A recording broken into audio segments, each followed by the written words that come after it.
ಸ್ನೇಹಿತರು ನಮಸ್ಕಾರ. ನಾನು ನಿಮ್ಮ ರಾಕೇಶ್ ಆರುಂಡಿ. ಪ್ರಕೃತಿಯನ್ನು ಕೆಣಕಿದರೆ ಪ್ರತೀಕಾರ ಎಷ್ಟು ಭೀಕರವಾಗಿರುತ್ತೆ ಅನ್ನೋದಕ್ಕೆ ಈ ಘಟನೆಯೇ ಸಾಕ್ಷಿ.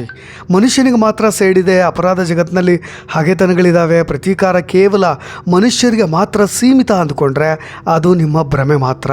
ಇವತ್ತು ನಾನು ನಿಮಗೆ ತೋರಿಸೋಕೆ ಹೊರಟಿರೋದು ಜಗತ್ತನ್ನೇ ಬೆಚ್ಚಿ ಬೀಳಿಸಿದಂಥ ಒಂದು ಕರಾಳ ಚರಿತ್ರೆ. ಅದು ಬರೋಬ್ಬರಿ 14 ವರ್ಷಗಳ ಹಿಂದಿನ ದ್ವೇಷ.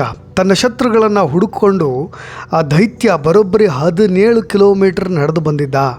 ಕಾಡಿನಿಂದ ನಾಡಿಗೆ ಬಂದಂಥ ಆ ಸರಣಿ ಹಂತಕ ಒಂದೇ ಕುಟುಂಬದ 4 ಜನರನ್ನ ಬೇಟೆ ಆಡ್ತಾನೆ. 50ಕ್ಕೂ ಹೆಚ್ಚು ಮನೆಗಳನ್ನು ಧೂಳಿಪಟ ಮಾಡಿ 25 ಮುಗ್ಧ ಜೀವಗಳನ್ನು ಬಲಿ ಪಡೆದಿದ್ದಾನೆ.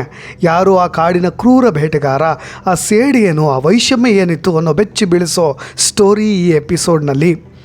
14 ವರ್ಷಗಳ ಹಳೆಯ ನೆತ್ತರಿನ ಹಪಾಹಪಿ, ಸಿಟ್ಟು, ಆಕ್ರೋಶ, ಈ ಆನೆ ನಡೆಸಿದಂಥ ಭೀಕರ ಸರಣಿ ಹತ್ಯೆಗಳ ಕಂಪ್ಲೀಟ್ ಸ್ಟೋರಿ ಇಲ್ಲಿದೆ. ಈ ವಿಡಿಯೋನ ಮಿಸ್ ಮಾಡದೆ ಕೊನೆವರೆಗೂ ನೋಡ್ತಾ ಹೋಗಿ. ಕತೆ ಶುರುವಾಗಿದ್ದು 14 ವರ್ಷಗಳ ಹಿಂದೆ. ಇದೇ ನೇಪಾಳದ ಶಾಂತಹಳ್ಳಿಯಲ್ಲಿ ಒಂದು ಸುಂದರ ಕುಟುಂಬ ಇತ್ತು. ಆದರೆ ಆ ಒಂದು ರಾತ್ರಿ ಆ ದೈತ್ಯ ಒಂಟಿ ಸಲಗ ದುರ್ಬೆ ಹಳ್ಳಿಗೆ ನುಗ್ತಾನೆ. ದುರ್ಬೆ ಅಂದರೆ ಆನೆಯ ಹೆಸರು. ಆ ದಿನ ಆ ಕುಟುಂಬ ಮತ್ತು ಆನೆಯ ನಡುವೆ ಏನೋ ನಡೆದು ಬಿಡುತ್ತೆ.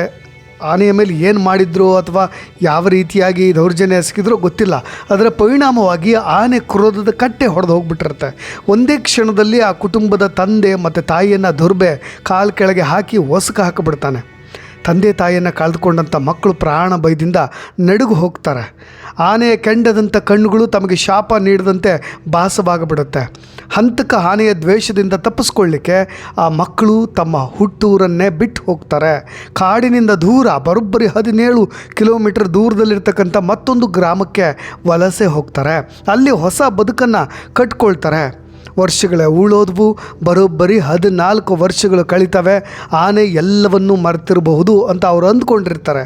ಆದರೆ ನಡೆದಿದ್ದೇ ಬೇರೆ. ಸ್ನೇಹಿತರೆ, ಆನೆಗೆ ಜ್ಞಾಪಕ ಶಕ್ತಿ ಹೆಚ್ಚು ಅನ್ನೋದು ಎಲ್ರಿಗೂ ಕೂಡ ಗೊತ್ತು.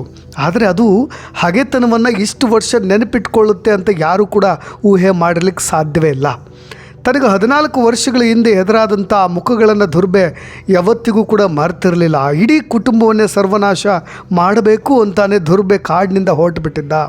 ಬರೋಬ್ಬರಿ 17 ಕಿಲೋಮೀಟರ್ ದೂರದ ಹೊಸ ಹಳ್ಳಿಯನ್ನು ಹುಡುಕೊಂಡು ಬಂದಿದ್ದ ದುರ್ಬೆ ಅದೇ ರಾತ್ರಿ ಇಡೀ ಹಳ್ಳಿ ಮಲಗಿದಾಗ ದುರ್ಬೆ ಆ ಮನೆಯ ಮುಂದೆ ಬಂದು ನಿಂತ್ಕೊಳ್ತಾನೆ. 14 ವರ್ಷಗಳ ಹಳೆಯ ಸೈಡಿನ ಜ್ವಾಲೆ ಆತನ ಕಣ್ಣಲ್ಲಿರುತ್ತೆ. ಜೋರಾಗಿ ಕಿರ್ಚಾಡ್ತಾ ಆ ಮನೆಯ ಮೇಲೆ ದಾಳಿ ಮಾಡ್ತಾನೆ. ಮನೆಯಲ್ಲಿದ್ದಂಥ ಕುಟುಂಬದ ಮತ್ತಿಬ್ಬರು ಸದಸ್ಯರನ್ನ ಅದೇ ಜಾಗದಲ್ಲಿ ಭೀಕರವಾಗಿ ಪ್ರಾಣ ತೆಗೆದು ಬಿಡ್ತಾನೆ. ವಲಸೆ ಹೋದರೂ ಸಹಿತ ದುರ್ಬೆ ತನ್ನ ಶತ್ರುಗಳನ್ನು ಬಿಡಲೇ ಇಲ್ಲ. ಕೇವಲ ಈ ಒಂದು ಕುಟುಂಬ ಮಾತ್ರ ಅಲ್ಲ, ದುರ್ಬೆಯ ಆಕ್ರೋಶಕ್ಕೆ ಈವರೆಗೆ ಬಲಿಯಾದವರು ಬರೋಬ್ಬರಿ 25 ಜನ. ಧ್ವಂಸವಾಗಿದ್ದು 50ಕ್ಕೂ ಹೆಚ್ಚು ಮನೆಗಳು. ನೇಪಾಳದ ವನ್ಯಜೀವಿ ಇಲಾಖೆ ದುರ್ಬೆಯನ್ನು ಹಿಡಿಲಿಕ್ಕೆ ಹರಸಾಹಸ ಪಡ್ತು. ಕಾಡು ಮತ್ತು ನಾಡಿನ ನಡುವೆ ಸಂಘರ್ಷದಲ್ಲಿ ಪ್ರಾಣಿಗಳು ಎಷ್ಟು ಕ್ರೂರವಾಗ್ತವೆ ಅನ್ನೋದಕ್ಕೆ ದುರ್ಬೆ ಒಂದು ಜೀವಂತ ಉದಾಹರಣೆ. ಪ್ರಕೃತಿಯನ್ನು ಕೆಣಕಿದರೆ ಪ್ರತೀಕಾರ ಎಷ್ಟು ಭೀಕರವಾಗಿರುತ್ತೆ ಅನ್ನೋದಕ್ಕೆ ಇದೇ ಕಾರಣ. ಸ್ನೇಹಿತರೆ, ನಾನು ಈ ಘಟನೆ ಸಂಬಂಧವಾಗಿ ಅನೇಕ ಅನುಮಾನಗಳನ್ನು ಕೂಡ ವ್ಯಕ್ತಪಡಿಸಬೇಕಾಗುತ್ತೆ. ಇದೇ 14 ವರ್ಷಗಳ ಹಿಂದೆ ಅದೇ ಆನೆಗೆ ಸಂಬಂಧಪಟ್ಟಂಥ ಅವರ ಕುಟುಂಬದವರನ್ನು ಅಥವಾ ಆನೆಗೆ ಏನಾದರೂ ಹಿಂಸೆ ಕೊಟ್ಟಿರ್ತಕ್ಕಂಥ ಒಂದು ಘಟನೆ ನಡೆದಿರಬಹುದು. ಆ ಒಂದು ಸೇಡಿನ ಪ್ರತೀಕಾರವೇ ಆನೆ ಈ ಮಟ್ಟಿಗೆ ಆಕ್ರೋಶವಾಗಲಿಕ್ಕೆ ಕಾರಣ ಅಂತ ನಿಮಗೆಲ್ರಿಗೂ ಕೂಡ ಗೊತ್ತಿದೆ. ಅಸಾಧಾರಣವಾದಂಥ ಜ್ಞಾಪಕ ಶಕ್ತಿ ಇದೆ ಮತ್ತು ವಾಸನೆಯ ಗ್ರಹಿಕೆಯನ್ನು ಕಂಡುಹಿಡಿಯಬಲ್ಲಂತಹ ಒಂದು ಗ್ರಹಿಕಾ ಸಾಮರ್ಥ್ಯ ಆನೆಗಿದೆ ಅಂತ. ಆನೆಗಳ ಮೆದುಳಿನಲ್ಲಿ ಹಿಪೋಕ್ಯಾಂಪಸ್ ಅಂದರೆ ನೆನಪಿನ ಶಕ್ತಿಗೆ ಕಾರಣವಾಗ್ತಕ್ಕಂಥ ಭಾಗ ಮನುಷ್ಯನಿಗಿಂತಲೂ 3 ಪಟ್ಟು ದೊಡ್ಡದಾಗಿರುತ್ತೆ. ನಿಮಗೆ ಮುಖ ಅಥವಾ ಧ್ವನಿಯ ಗುರುತಿಸುವಿಕೆ ಹೇಗಿದೆ ಅಂದರೆ, ತಜ್ಞರ ಪ್ರಕಾರ ಆನೆಗಳು ತಮಗೆ ತೊಂದರೆ ಕೊಟ್ಟರೆ ಅವರ ಮುಖಗಳು, ಧ್ವನಿಗಳು ಮತ್ತು ಮುಖ್ಯವಾಗಿ ಅವರ ದೇಹದ ವಾಸನೆಯನ್ನು, ಸೆಂಟನ್ನು ದಶಕಗಳ ಕಾಲ ನೆನಪಿಟ್ಕೊಳ್ತವೆ. 10-15 ವರ್ಷಗಳ ಕಾಲ. ಇನ್ನು ಕುಟುಂಬವೇ ಟಾರ್ಗೆಟ್ ಆಗಲಿಕ್ಕೆ ಏನು ಕಾರಣ? 14 ವರ್ಷಗಳ ಹಿಂದೆ ಆ ಕುಟುಂಬದೊಂದಿಗೆ ನಡೆದಂಥ ಸಂಘರ್ಷದ ವೇಳೆ ಆನೆಗೆ ತೀವ್ರ ನೋವು ಅಥವಾ ಆಘಾತ ಉಂಟಾಗಿರ್ಬೋದು. ಆ ಕುಟುಂಬದ ಸದಸ್ಯರ ವಿಶಿಷ್ಟ ವಾಸನೆಯನ್ನು ನೆನಪಿಟ್ಕೊಂಡಂಥ ದುರ್ಬೆ ಕಾಡಿನ ಅಂಚಿನಲ್ಲಿ ಸಂಚರಿಸಬೇಕಾದ್ರೆ ಆ ವಾಸನೆಯನ್ನು ಹಿಂಬಾಲಿಸ್ಕೊಂಡು ಹೋಗಿ ದಾಳಿ ಮಾಡಿರೋ ಸಾಧ್ಯತೆಗಳು ದಟ್ಟವಾಗ್ತಾ ಇರೋದು ನೋಡಿ. ಪ್ರಾಣಿಗಳಲ್ಲಿ ಕಾಡ್ತಕ್ಕಂಥ PTSD ಅಂದರೆ ಪೋಸ್ಟ್ ಟ್ರಾಮಾಟಿಕ್ ಸ್ಟ್ರೆಸ್ ಡಿಸಾರ್ಡರ್ ಅಂತ ಹೇಳಿ ಕರಿತೀವಿ.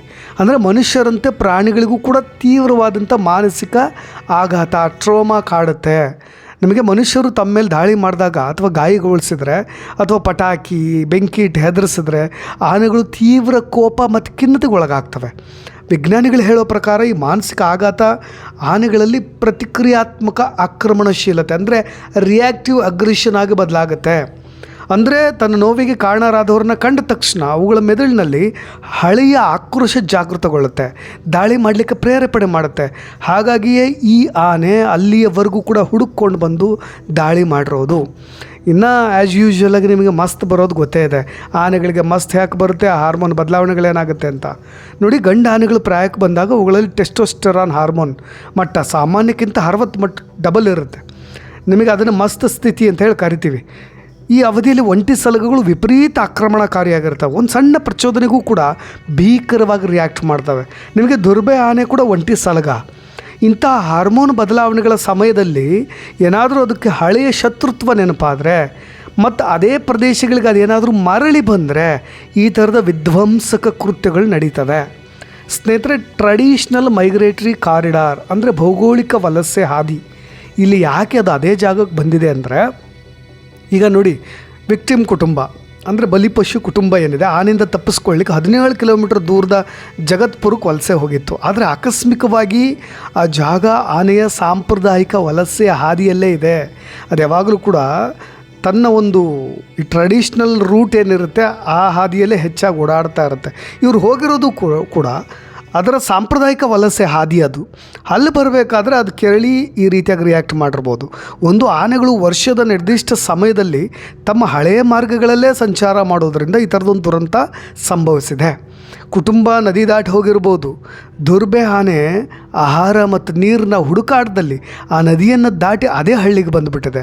ಅಲ್ಲಿ ಹಳೆಯ ದ್ವೇಷದ ವಾಸನೆ ಮತ್ತು ವ್ಯಕ್ತಿಗಳು ಮತ್ತೆ ಎದುರಾದಾಗ ದಾಳಿ ಮರುಕಳಿಸಿದೆ. ಸ್ನೇಹಿತರೆ, ಪರಿಸರವಾದಿಗಳ ಪ್ರಕಾರ ಇದನ್ನು ಕೇವಲ ಸೇಡು ಅನ್ನೋದಕ್ಕಿಂತ ವಾಸಸ್ಥಾನದ ನಾಶದ ಆಕ್ರೋಶ ಅಂತ ಹೇಳಿ ಕರಿಬೋದು. ನಿಮಗೆ ಕಾಡುಗಳು ನಾಶವಾಗಿ ಮಾನವನ ವಸಾಹತುಗಳು ಹೆಚ್ಚಾದ ಹಾಗೆ ಆನೆಗಳಿಗೆ ಹೋಗ್ಲಿಕ್ಕೆ ಜಾಗವೇ ಇಲ್ಲದಂತಾಗ್ಬಿಡುತ್ತೆ. ಇದು ಮೊದಲಿಗಿದ್ದಂಥ ತನ್ನ ವಾಸ್ತವ್ಯವನ್ನು ಇವರು ನಾಶ ಮಾಡಿರ್ಬೋದು. ಈ ರೀತಿಯಾಗಿ ಪ್ರಕೃತಿ ಮತ್ತು ಮನುಷ್ಯರ ನಡುವೆ ಮುಖಾಮುಖಿ ಸಂಘರ್ಷಗಳು ಹೆಚ್ಚಾದಾಗ ಪ್ರಾಣಿಗಳು ಮನುಷ್ಯರನ್ನೇ ಪರಮಶತ್ರುಗಳು ಅಂತ ಭಾವಿಸ್ಬಿಡ್ತವೆ. ಹಾಗಾಗಿ ಈ ಕ್ರೂರವಾಗಿ ವರ್ತನೆ ಮಾಡಲಿಕ್ಕೆ ಶುರು ಮಾಡಿಬಿಡುತ್ತೆ. ನಿಮಗೆ ವಿಜ್ಞಾನ ಇದನ್ನು ಮನುಷ್ಯರಂತೆ ಯೋಜಿತವಾಗಿ ಮಾಡ್ತಕ್ಕಂಥ ಸೇಡು ಅಂತ ಹೇಳಿ ಕರೆಯೋದಿಲ್ಲ. ಮನುಷ್ಯ ಹೇಗೆ ತುಂಬ ಸಿಟ್ಟು ದ್ವೇಷಗಳನ್ನ ಇಟ್ಕೊಂಡು ಅಂತ ಸೈನ್ಸ್ ಹೇಳೋದು ಬೇರೆ. ಬಟ್ ಇಲ್ಲಿ ಏನು ಬೇಕಾದರೂ ಆಗಿರ್ಬೋದು. ನೋಡಿ, ಆನೆಗೆ ಅಸಾಧಾರಣ ಜ್ಞಾಪಕ ಶಕ್ತಿ ಇದೆ, ವಾಸನೆ ಗ್ರಹಿಕೆ ಇದೆ, ಹಳೆಯ ಆಘಾತದ ಟ್ರಾಮಾ ಇದೆ, ತೀವ್ರ ಪ್ರತಿಕ್ರಿಯೆ. ಈಗ 14 ವರ್ಷೀಯ ಹಳೆಯ ಹತ್ಯಾಕಾಂಡಕ್ಕೆ ಕಾರಣ ಅಂತ ವಿಶ್ಲೇಷಣೆ ಮಾಡ್ತಾ ಇರೋದು. ನೋಡಿ, ದುರ್ಬೆ ಆನೆಯ ಈ ರಕ್ತ ಚರಿತ್ರೆ ನಮಗೆ ಕೇವಲ ಒಂದು ಭಯಾನಕ ಕಥೆ ಅಲ್ಲ. ಇದು ಮನುಷ್ಯ ಮತ್ತು ಪ್ರಕೃತಿಯ ನಡುವೆ ನಡೀತಾ ಇರೋ ಮಹಾ ಸಂಘರ್ಷದ ಎಚ್ಚರಿಕೆಯ ಗಂಟೆ. ನಾವು ಅಂದ್ಕೊಂಡಿದ್ದೀವಿ ಪ್ರಾಣಿಗಳಿಗೆ ಬುದ್ಧಿ ಇಲ್ಲ, ಅವುಗಳಿಗೆ ನೆನಪಿರೋದಿಲ್ಲ ಅಂತ. ಆದರೆ ದುರ್ಬೆ ಆನೆ ಸಾಬೀತು ಮಾಡಿದ್ದಾನೆ ಕಾಡಿನ ಪ್ರಾಣಿಗಳಿಗೆ ಮನುಷ್ಯ ಕೊಟ್ಟಂಥ ನೋವು ದಶಕಗಳಾದರೂ ಕೂಡ ಮರೆಯೋದಿಲ್ಲ ಅಂತ. ಆದರೆ ಇಲ್ಲಿ ನಾವೊಂದು ಮುಖ್ಯವಾದಂಥ ಪ್ರಶ್ನೆಯನ್ನು ಕೇಳ್ಕೊಳ್ಬೇಕೆಲ್ಲರೂ. ತಪ್ಪು ಮಾಡಿದ್ದು ಯಾರು? ತನ್ನ ಪಾಡಿಗೆ ತಾನಿದ್ದಂಥ ಕಾಡಿನ ದೈತ್ಯನ ಅಥವಾ ಆತನ ವಾಸಸ್ಥಾನವನ್ನು ಕಸಿದುಕೊಂಡು ಆತನ ಹಾದಿಗೆ ಕಂಟಕವಾದಂಥ ಮನುಷ್ಯನ? ಇವತ್ತು ಕಾಡುಗಳು ಕಾಂಕ್ರೀಟ್ ನಾಡಾಗ್ತಾ ಇದ್ದಾವೆ. ಆನೆಗಳ ಸಾಂಪ್ರದಾಯಿಕ ವಲಸೆ ಹಾದಿಗಳಲ್ಲಿ ಮನುಷ್ಯರು ದೊಡ್ಡ ದೊಡ್ಡ ಬಂಗಲೆಗಳನ್ನು ಕಟ್ಕೊಳ್ತಾ ಇದ್ದೀರಿ. ಪ್ರಾಣಿಗಳ ಹೊಟ್ಟೆಗೆ ಹಿಟ್ಟಿಲ್ಲದಂತೆ ಕುಡಿಯೋಕೆ ನೀರಿಲ್ಲದೆ ಅವು ಅನಿವಾರ್ಯವಾಗಿ ನಾಡಿ ಕಡೆ ಬರ್ತಾ ಇದ್ದಾವೆ.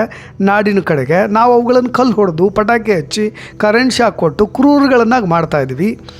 ಅರಣ್ಯವನ್ನು ನಾವು ಅತಿಕ್ರಮಣ ಮಾಡಿದ್ರೆ ಅದಕ್ಕೆ ಪ್ರಕೃತಿ ಕೊಡೋ ತಿರುಗೇಟು ಎಷ್ಟು ಬೇಕರವಾಗಿರುತ್ತೆ ಅನ್ನೋದಕ್ಕೆ ಈ ದುರ್ಬೆ ಆನೆಯ ಸಾಕ್ಷಿ. ಇನ್ನಾದರೂ ನಾವು ಎಚ್ಚೆತ್ಕೊಳ್ಳದೆ ಇದ್ದರೆ, ಪ್ರಕೃತಿಯನ್ನು ಪ್ರೀತಿಸದೇ ಇದ್ದರೆ, ಕಾಡಿನ ಗಡಿಯನ್ನು ಗೌರವಿಸದೇ ಇದ್ದರೆ, ನಾಳೆ ಇಂತಹ 100 ದುರ್ಬೆಗಳು ನಮ್ಮ ನಾಡಿನ ಹೆಬ್ಬಾಗಿಲಿಗೆ ಬಂದು ನಿಲ್ಲೋದರಲ್ಲಿ ನೋ ಡೌಟ್. ಪ್ರಕೃತಿಯನ್ನು ಗೆಲ್ಲೋಕೆ ಹೋಗಬೇಡಿ, ಪ್ರಕೃತಿಯೊಂದಿಗೆ ಬದುಕೋದನ್ನು ಕಲಿಯಿರಿ ಅನ್ನೋದೇ ಈ ಒಂದು ಸ್ಟೋರಿಯ ಸಾರಾಂಶ ಅಂತ ಹೇಳ್ತಾ ಇನ್ನಷ್ಟು ಅಪ್ಡೇಟ್ಸ್ಗಳೊಂದಿಗೆ ಮತ್ತೆ ಬರ್ತೀನಿ. ಸ್ಟೋರಿಗೆ ಸಂಬಂಧಪಟ್ಟ ಹಾಗೆ ನಿಮ್ಮ ಕಮೆಂಟ್ಸ್ ಏನಾದರೂ ಇದ್ದರೆ ಅದನ್ನು ಕೂಡ ಖಂಡಿತವಾಗಿ ತಿಳಿಸ್ಬೋದು ಅಂತ ಹೇಳ್ತಾ ಧನ್ಯವಾದ. ನಾನು ನಿಮ್ಮ ರಾಕೇಶ್ ಆರುಂಡಿ.